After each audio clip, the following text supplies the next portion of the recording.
സ്നേഹമുള്ളവരെ, ഞാൻ അധ്യാസക്തൻ സർവശക്തൻ്റെ അനുഗ്രഹത്താലും ബലവത്തായ കൂട്ടയമായാലും ഞാൻ ഇന്ന് സ്വഭാവനാണ്. ഇന്നത്തേക്ക് 8500 ദിവസങ്ങളായി ഞാൻ മദ്യപിച്ചിട്ട്. കുടിച്ചുകൊണ്ടിരിക്കുന്ന കാലത്ത് തന്നെ ഞാനൊരു മുഴുകുടിയനായ അവസരത്തിൽ തന്നെ ശരിക്കും ബാറുകളിൽ ഇരുന്നു കൊണ്ട് ഞാൻ ഈ 1-ാം പടിയിലെ മദ്യത്തിന് മുമ്പിൽ അശക്തനാണ് എന്ന് എൻ്റെ മനസ്സെന്നോട് പറഞ്ഞിരുന്നു. കാരണം മദ്യത്തിനോടുള്ള ആർത്തി വളരെ കുറഞ്ഞ കാലം കൊണ്ട്, ഞാൻ ശരിക്കും 13 വർഷമാണ്. ആ 13 വർഷത്തിൽ 5 വർഷക്കാലം ചികിത്സാ കാലമായിരുന്നു.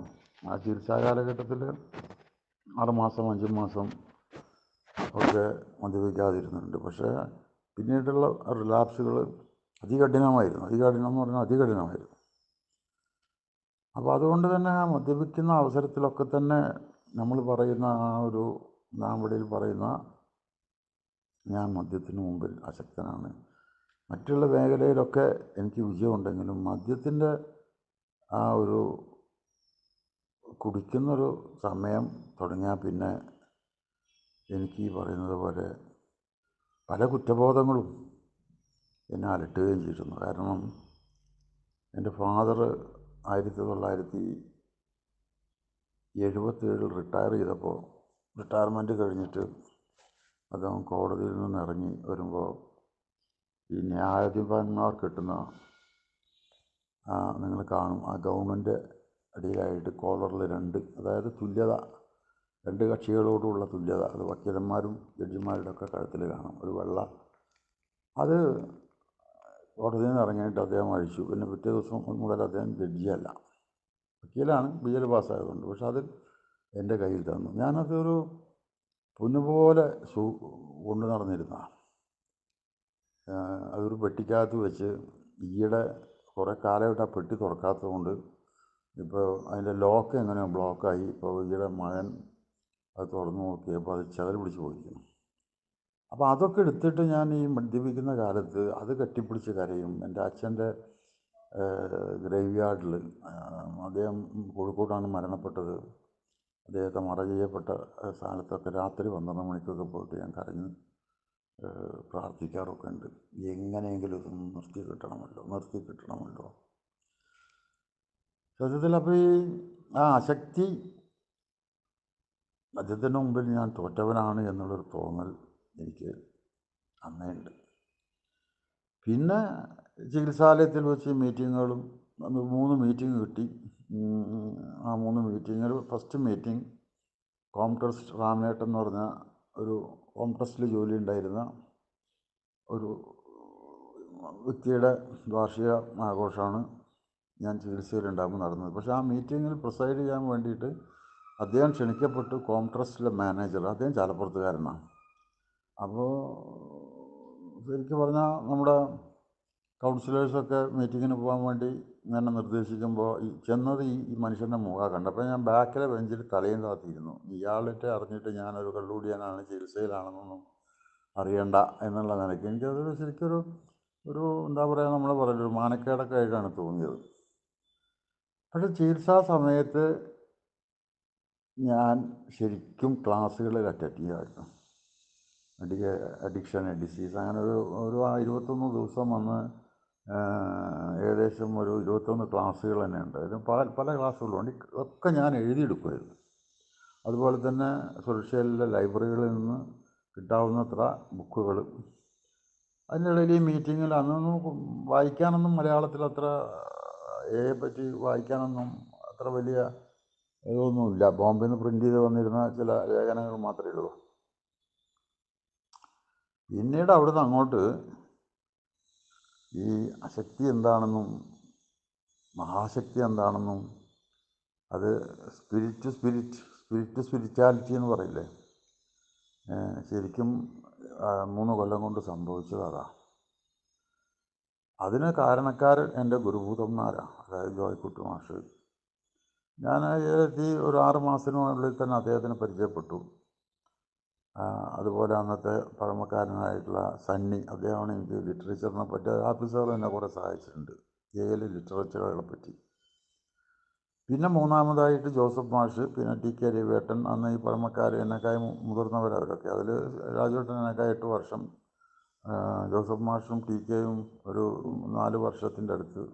അവരൊക്കെയാണ് എൻ്റെ സീനിയേഴ്സ്. പിന്നെ വേണം ഞാൻ ഗ്രൂപ്പ് സെക്രട്ടറി ആയി. വളരെ പെട്ടെന്ന് തന്നെ സുരക്ഷയിലെത്തി 6 മാസത്തിനുള്ളിൽ തന്നെ ഗ്രൂപ്പിൻ്റെ സെക്രട്ടറി സ്ഥാനം ഏറ്റെടുത്തു.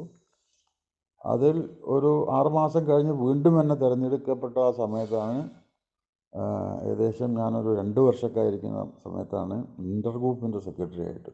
8 ഗ്രൂപ്പുകളോ മറ്റൊന്നാണ് ഞാൻ ഇൻ്റർ ഗ്രൂപ്പിൻ്റെ ഉള്ളൂ.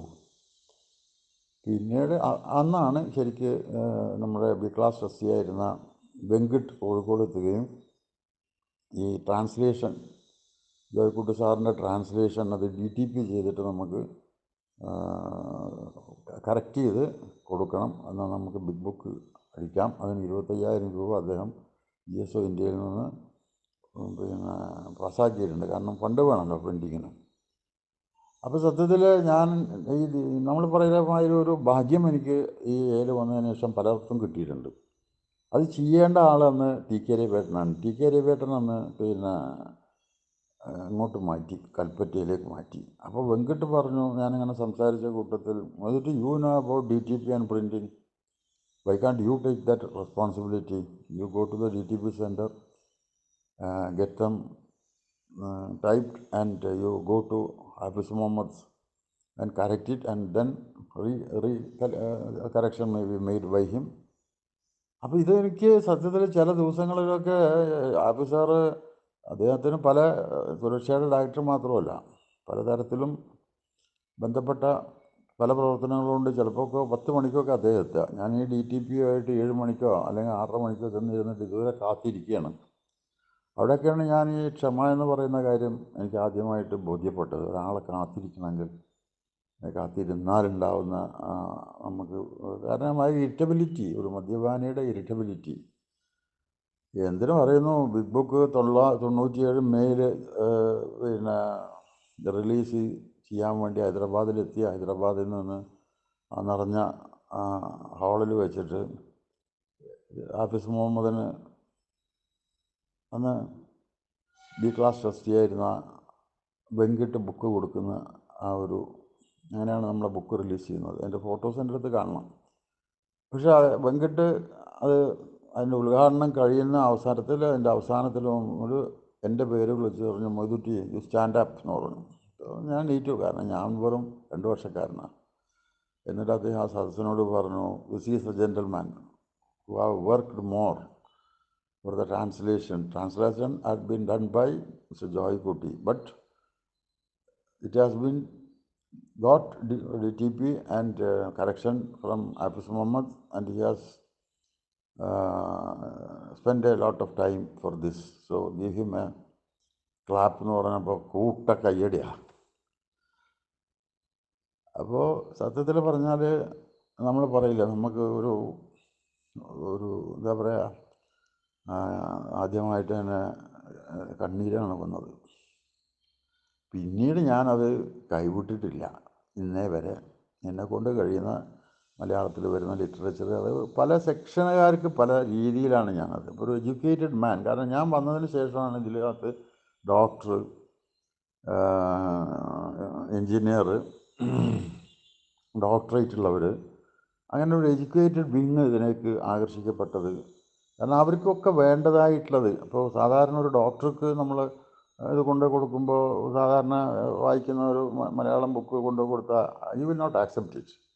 അപ്പോൾ കിട്ടാവുന്നത്ര DTP സെൻറ്ററിൽ പോയിട്ട്, അന്ന് DTP സെൻറ്ററിൽ ഇരുന്ന് കമ്പ്യൂട്ടറിൽ റിഗാർഡിങ് ഡിസീസ്, പിന്നെ അതുപോലെ ഡോക്ടർ സിൽക്ക് വർത്തിൻ്റെ ഫയല്, ഡോക്ടർ ട്രൈബ്യൂട്ടിൻ്റെ ഫയൽ, ഇതൊക്കെ ആയിട്ട് ഞാനൊരു 100-300 പേജുള്ള ഒരു പുസ്തകം തന്നെ ഞാൻ ആ കാലത്ത് തന്നെ ഒരു 3 വർഷത്തിനുള്ളിൽ ഉണ്ടാക്കി. അപ്പോൾ അതിൻ്റെ ഒരു കോപ്പി ഒരു ഡോക്ടർക്കോ അല്ലെങ്കിൽ ഇങ്ങനെയുള്ളവർക്ക് കൊടുക്കാം. സാധാരണക്കാരനായിട്ടുള്ളവർക്ക് ഈ 7-1-3 പടികൾ, അത് നമ്മളാ ശരിക്കും പറഞ്ഞ 6 പടി വരെ അതിൽ പറയുന്ന ഈ 12 പടിയും ഒരു സൈക്കിള്, അല്ലെങ്കിൽ ആ സൈക്കിളിൻ്റെ ഏത് ഇല്ലക്കാണ്, അതായത് സൈക്കിളിൻ്റെ ചുറ്റും ഈ കമ്പികൾ ഉണ്ടാവില്ല, അതുപോലെയാണ് ഈ 12 പടികൾ. അതിൽ ഒന്ന് വളഞ്ഞു പോയാൽ സൈക്കിൾ വളയും. അങ്ങനെയൊക്കെയുള്ള അതൊക്കെ എൻ്റെ അടുത്തുണ്ട്. ഇപ്പോഴും ഞാനത് ഇങ്ങനെ പുതുമക്കാർക്ക് അയച്ചു കൊടുത്തുകൊണ്ടിരിക്കുകയാണ്. കാരണം എന്നെ സംബന്ധിച്ച് എൻ്റെ വീട്ടിൽ തന്നെ ഒരു മക്കളിട്ടൊരു പേരുണ്ട്, ഫോട്ടോസാറ്റ്. എന്ത് കിട്ടിയാലും അതെടുത്ത് 10 പേർക്ക് ഞാൻ അയച്ചിരിക്കും. കാരണം ബിൽഡബ്ല്യു പറഞ്ഞിട്ടുള്ള പാസിറ്റോൺ അത് ഞാൻ എൻ്റെ ജീവിതത്തിൽ പകർത്തിയിട്ടുള്ളതാണ്. പിന്നെ മീറ്റിങ്ങുകളിൽ പോകും. ആരോടും തർക്ക വിഷയത്തിനും പിന്നെ എന്താ പറയുക, ഇതിനൊന്നും ഞാൻ പോകില്ല. അത് പണ്ടേ എനിക്ക് ഈ മതാചാര്യന്മാർ അല്ലെങ്കിൽ നല്ലവരായിട്ടുള്ള സുഹൃത്തുക്കൾ അവരായിട്ടൊന്നും ഒരു ദിവാന സമയത്ത് പ്രശ്നങ്ങളൊക്കെ ഉണ്ടാക്കിയിട്ടുണ്ട്, അത് വേറെ കാര്യം. പക്ഷെ അതല്ലാതെ എൻ്റെ ലൈഫിൽ ഞാൻ വെറുതെ ഒരാളോട് പോയിട്ട് ചണ്ട കൂടുന്ന ഒരു പതിവൊന്നും എനിക്കില്ല. പക്ഷേ ഏതിൽ വന്നപ്പോൾ എനിക്ക് പ്രത്യേകിച്ച് Vasu from Chennai, now is at Bangalore, completed 40 years. Then കട്ടിയുള്ള നമ്മുടെ പിന്നെ ബാംഗ്ലൂർക്കാരനായ ബി ക്ലാസ് ആയിരുന്ന മിലിറ്ററിയിൽ നിന്നൊക്കെ വന്നിട്ടുള്ള അദ്ദേഹത്തിൻ്റെ പേര് ഞാൻ വിട്ടുപോയി. പിന്നെ ദെൻ കംസ് ബിഷാംബർ ഫ്രം, ശരിക്ക് ഇന്ത്യയിൽ ഡൽഹിയിൽ ഇത് മുളച്ചുണ്ടാവാൻ കാരണക്കാരൻ ബിഷാംബറാണ്. അത് നമ്മൾ ഇന്ത്യൻ ഹിസ്റ്ററിയിൽ പറയുന്നുണ്ട്. ഇന്ത്യയുടെ ചരിത്രത്തിൽ നമ്മൾ മറ്റേ ആൽക്കഹോളിക്സ് അനോണിമസിൻ്റെ പിന്നെ വന്നതും വളർച്ചയെപ്പറ്റിയൊക്കെ GS ഇറക്കുന്ന ബുക്കിനേക്കാളും കൂടുതൽ വേറൊരു കളക്ഷൻ എൻ്റെ അടുത്തുണ്ട്.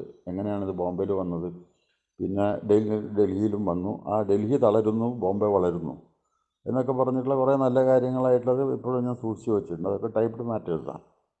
അപ്പോൾ ഇങ്ങനെയൊക്കെ കാര്യങ്ങൾ മനസ്സിലാക്കി അതിലൂടെ സഞ്ചരിക്കുന്നു. ഞാനിതിനെ ഇപ്പോൾ എൻ്റെ വീട്ടുകാർ ഇതുവരെ ഇതിനകത്ത് എന്നെ എതിർത്തിട്ടില്ല, അവരൊന്നും പറഞ്ഞിട്ടില്ല. ബട്ട് ഐ ഹാവ് ഗോട്ട് അതിനകത്ത് എനിക്ക് ചിലവഴിക്കാൻ പറ്റുന്ന ഒരു ഫിക്സഡ് എമൗണ്ട്. കാരണം ഞാൻ ഒരു മാസം ആ കാലത്ത് തന്നെ ഒരു 6000-7000 രൂപയ്ക്ക് മദ്യപിച്ചിരുന്ന് എനിക്ക് ഒരു അധികകാലത്ത് ഒരു 500 ആണെങ്കിൽ ഇപ്പോൾ ഒരു 1000-1500 രൂപ വരെയൊക്കെ ഞാനൊരു മാസം സ്പെൻഡ് ചെയ്യും. അത് ചിലപ്പോൾ ഇപ്പോൾ ഞാൻ വളരെ ബിസിയാണ്. വളരെ ബിസി എന്ന് പറഞ്ഞാൽ സൂക്കേട് മാറി വന്നതിന് ശേഷം 2 മാസം എനിക്കൊന്നും ചെയ്യാൻ പറ്റാതെ ഹോസ്പിറ്റലൈസ് ചെയ്തു, ഒന്നും ചെയ്യാൻ പറ്റാത്തതുകൊണ്ട് അതിൻ്റെ പലിശ അടക്കം ഇപ്പോൾ സത്യം പറഞ്ഞിട്ടുണ്ടെങ്കിൽ ഇപ്പോൾ ഇന്നത്തോടു കൂടി ആ ഒരു എന്താ പറയുന്ന മാതിരി നമ്മൾ ഈ വർക്കഹോളിക് എന്നൊക്കെ പറഞ്ഞ മാതിരി കുറച്ച് പുതുമക്കാർക്കും കുറച്ച് ഇതുപോലെ സംശയമുള്ള ആൾക്കാർക്കൊക്കെ കുറച്ച് പുതിയ കളക്ഷൻസും അതുപോലെ എയുടെ പടികൾ നടപ്പാക്കുന്നതിൻ്റെ വർഷം ഞങ്ങളിവിടെ ആദ്യം ചെയ്തത് മലയാളത്തിലേക്ക് ട്രാൻസ്ലേറ്റ് ചെയ്തത് ബാംഗ്ലൂർ ചികിത്സാലയത്തിലായിരുന്നു. പിന്നെ എസാൾട്ടിൽ നിന്ന് വരുത്തി, പിന്നെ അമേരിക്കയിൽ നിന്ന് തന്നെ 12 പടികൾ എങ്ങനെ ചെയ്യുന്നു അത് 2 വേറെ എക്സ്ട്രാ കിട്ടി. അപ്പം മൊത്തം എസാൾട്ടിനടക്കം 3 ഞങ്ങളുടെ പഴയത് 4 അത് വിനോയ് മാഷക്ക്, ലാമ്പട്ട് മാഷക്കൊക്കെ ഏൽപ്പിച്ചു കഴിഞ്ഞു. അതൊക്കെ ഇനി അവരുടെ പണിയാണ്. മാഷോട് ഞാൻ പറഞ്ഞിട്ടുണ്ട് അടുത്ത തലമുറയ്ക്ക് ഇത് കൊടുക്കാൻ ഉള്ള നിയോഗം നിങ്ങൾക്കാണ്, ഞങ്ങൾക്കൊക്കെ ഞാൻ I am going to complete 70. അതുകൊണ്ട് ഞാൻ 7 വിട്ടുപോകുന്നു അല്ല പറയുന്നത്. അപ്പോൾ അങ്ങനെ പ്രവർത്തിച്ചുകൊണ്ടിരിക്കും. പലതും കേൾക്കാം. പക്ഷേ എൻ്റെ സ്പോൺസർമാർ പറഞ്ഞു തന്നിട്ടുള്ള ഒരു കാര്യം കേൾക്കുക, അങ്ങോട്ടൊന്നും മറുപടി പറയണ്ട. പിന്നെ ചില എന്താ പറഞ്ഞ മാതിരി കല്ലേറുകളും കുത്തും ചവിട്ടുമൊക്കെ പ്രവർത്തന രംഗത്ത് ഉണ്ടാകുമ്പോൾ കിട്ടിയിട്ടുണ്ട്. അത് ചിലപ്പോൾ ഇപ്പോഴും എന്താ പറഞ്ഞ മാതിരി ഒരു 2 കൊല്ലം മുമ്പേ ഒരു മീറ്റിങ്ങിന് പോയപ്പോൾ ഞാനത് വളരെ സങ്കടത്തോടു കൂടി പറഞ്ഞു. ഒരു മെമ്പർ മറ്റൊരു മെമ്പറോട് പറഞ്ഞ കാര്യം എന്ന് വെച്ചാൽ, എന്തോ എന്നെപ്പറ്റി ആരോ പറഞ്ഞപ്പോൾ അവരുടെയൊക്കെ ഇപ്പോൾ പറഞ്ഞപ്പോൾ അതിൽ ഔട്ട് ഓഫ് റേഞ്ച് ആയി പോയ പാർട്ടീസല്ലേ. പക്ഷേ എനിക്കത് വല്ലാതെ കൊണ്ടു. ഞാനത് ഓപ്പണായിട്ട് തന്നെ മീറ്റിങ്ങിൽ പറഞ്ഞു. ഞങ്ങൾ കുറച്ച് ഈ MW സ്റ്റേഷൻ ഒരു 10 കിലോമീറ്ററിലൊക്കെ ഉണ്ടാവുള്ളൂ. പക്ഷേ ഇന്ന് ഇന്ത്യ മുഴുവൻ കേൾക്കുന്ന രീതിയിലുള്ള ബ്രോഡ്കാസ്റ്റിംഗ് ഉണ്ട്. പക്ഷേ ഈ ചെറിയ ആ 10 വാട്ടുള്ള സ്റ്റേഷനിൽ നിന്ന് കിട്ടിയുള്ള റേഞ്ചിൽ നിന്നുകൊണ്ട് തന്നെയാണ് ഇന്നും ഞാൻ പ്രവർത്തിക്കുന്നുള്ളൂ. ഞാൻ എന്താ പറഞ്ഞ മാതിരി ഓൾ ഇന്ത്യ ലെവലിലേക്കൊന്നും പോകാൻ എനിക്ക് വയ്യതാനും പറഞ്ഞ മാതിരി ഞാൻ ഉദ്ദേശിക്കുന്നില്ല. അപ്പോൾ അങ്ങനെ ശരിക്കും പറഞ്ഞാൽ അതിൽ നിന്നൊക്കെ പല പാഠങ്ങളും ഇപ്പോൾ ശരിക്കും പറഞ്ഞാൽ ആരോടാണെങ്കിലും സോറി എന്ന് പറയാനൊന്നും എനിക്കൊരു മടിയില്ല. പണ്ടത് പറഞ്ഞു കിട്ടാൻ കുറച്ച് ബുദ്ധിമുട്ടാണ്. അപ്പോൾ ജീവിതത്തിൽ വന്ന മാറ്റം, പിന്നെ പ്രായം കൊണ്ട് വന്ന മാറ്റം, അതൊക്കെ ഇതിൻ്റെ ഓരോ ഘടകമാണല്ലോ. പിന്നെ ഇന്നത്തെ തലമുറ അന്നത്തെ തലമുറ എന്ന് പറഞ്ഞാൽ ഒരുപാട് വ്യത്യാസങ്ങളുണ്ട്. അന്ന് ഞങ്ങൾ കത്തുകളാണ് എഴുതുക. കത്തുകൾ എഴുതി അങ്ങോട്ടും ഇങ്ങോട്ടും ഒരു ഷെയറിങ് ഓൺ പേപ്പേഴ്സ്. രവിയേട്ടൻ എനിക്ക് എഴുതും, ഞാൻ രവിയേട്ടൻ എഴുതും. രവിയേട്ടൻ ശരിക്കൊരു നിരീശ്വരവാദിയാണോ എന്ന് പോലും എനിക്ക് സംശയം ഉണ്ടായിരുന്നു എയിൽ വന്നിട്ടും. പക്ഷെ അദ്ദേഹം എയിൽ വന്നതിന് ശേഷം നല്ല ഒരു ദൈവവിശ്വാസമാണ്. അദ്ദേഹം ജീവിച്ചിരുന്നെങ്കിൽ നാളെ 18 ജനുവരിക്ക് അദ്ദേഹം 27 വർഷം തികക്കുമായിരുന്നു. 23 വർഷം കഴിഞ്ഞ് നെക്സ്റ്റ് വീക്കിൽ ആണ് അദ്ദേഹം മരിക്കുന്നത്. 18 അദ്ദേഹത്തിൻ്റെ വാർഷികം, 26 ജനുവരി 26 റിപ്പബ്ലിക് ഡേ അന്നാണ് അദ്ദേഹം മരിക്കുന്നത്. അപ്പോൾ രാജുവേട്ടൻ പിന്നെ വേറൊരു ടൈപ്പാണ്. എന്തിനും ചിരിച്ചുകൊണ്ട് അദ്ദേഹത്തിന് ജന്മനാ കിട്ടിയ ഒരു ഒരു ഒരു വല്ലാത്തൊരു ഒരു ഒരു എന്തുണ്ടെങ്കിലും മോനെ അതങ്ങ് വിട്ടേക്കുക. അതുപോലെ തന്നെ എൻ്റെ സ്പോൺസറും വാസുവും, leave it off man, you are in a, they are not in a, they are just coming and going, they doesn't know the reality of or the goodness of a എന്നൊക്കെ പറഞ്ഞ് ഇങ്ങനെ തട്ട് കിട്ടുമ്പോൾ എന്നെ ആര് ചവിട്ടിയാലും എനിക്ക് പ്രശ്നമില്ല, എന്നെ ആര് എറിഞ്ഞാലും കുഴപ്പമില്ല. അപ്പോൾ അങ്ങനെ ഞാൻ എൻ്റെ ഈ പറയുന്ന പോലെ ഈ 8500 ദിവസത്തിലെത്തുമ്പോൾ എല്ലാം കൊണ്ടും വെങ്കട്ട് അദ്ദേഹത്തിൻ്റെ സ്പൗസിയായിരുന്ന, ഞാൻ അന്ന് കാർ ഡ്രൈവ് ചെയ്തിട്ട് വെങ്കട്ടിനെ ഇവിടെ അദ്ദേഹം വിസിറ്റിന് വന്നപ്പോൾ രവിയേട്ടൻ ഞാനും വേറൊരാളും കൊണ്ട് ഞാനൊന്ന് എൻ്റെ വണ്ടിയിലാണ് അവർ കൊണ്ടുപോകുമ്പോൾ വെങ്കിട്ട് പറയുന്നു പിന്നെ ഇദ്ദേഹത്തോട്, നമ്മുടെ DKയോട്, now you are 10 years young in a, now 33% in a, 33% to the community. To the community എന്ന് പറഞ്ഞാൽ സമൂഹം. ആ സമൂഹത്തിൽ നമുക്ക് എന്താ പറയുന്ന മാതിരി അമ്പലം, പള്ളി അങ്ങനെയുള്ളതിലൊക്കെ ആവാം, അല്ലെങ്കിൽ ഒരു പബ്ലിക് റിലേഷൻ എന്ന് പറയാം. Then 33% to the family.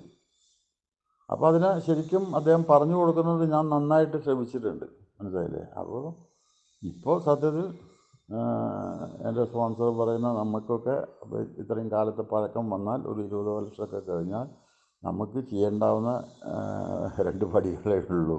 ബാക്കിയൊക്കെ we have being practised and the life has changed so much. അപ്പോൾ ഇതിന് സമയവും പഴക്കവും എനിക്കതിന് സമയം ഉണ്ടായിരുന്നു, കുറച്ച് സാമ്പത്തികം അതും കയ്യിൽ കുറേശ്ശെ, ഒരു എന്താ പറയുക, വലിയ ബാങ്ക് ബാലൻസ് ഒന്നും ഉള്ള ഒരാളൊന്നുമല്ല. പക്ഷേ ദൈനംദിന ജീവിതത്തിന് ബുദ്ധിമുട്ടില്ല. 3 മക്കൾ, അവർ നന്നായി അധ്വാനിച്ച് അവർ എന്ത് ചോദിച്ചാലും തരും. പക്ഷേ ഇപ്പോൾ കാറ് തന്നെ ഫസ്റ്റിൽ എൻ്റെ അടുത്ത് കാറും മോട്ടോർ സൈക്കിളൊക്കെ ഉണ്ടായിരുന്നത്, അതൊക്കെ കുടിയുടെ കാലത്ത് നഷ്ടപ്പെട്ടെങ്കിൽ പിന്നെ ഞാൻ ആദ്യം ഒരു ബൈക്ക് വാങ്ങി. പിന്നെ വൈഫിൻ്റെ വീട്ടിൽ നിന്ന് കുറച്ച് കാശ് കിട്ടിയപ്പോൾ ഒരു കാറ് 90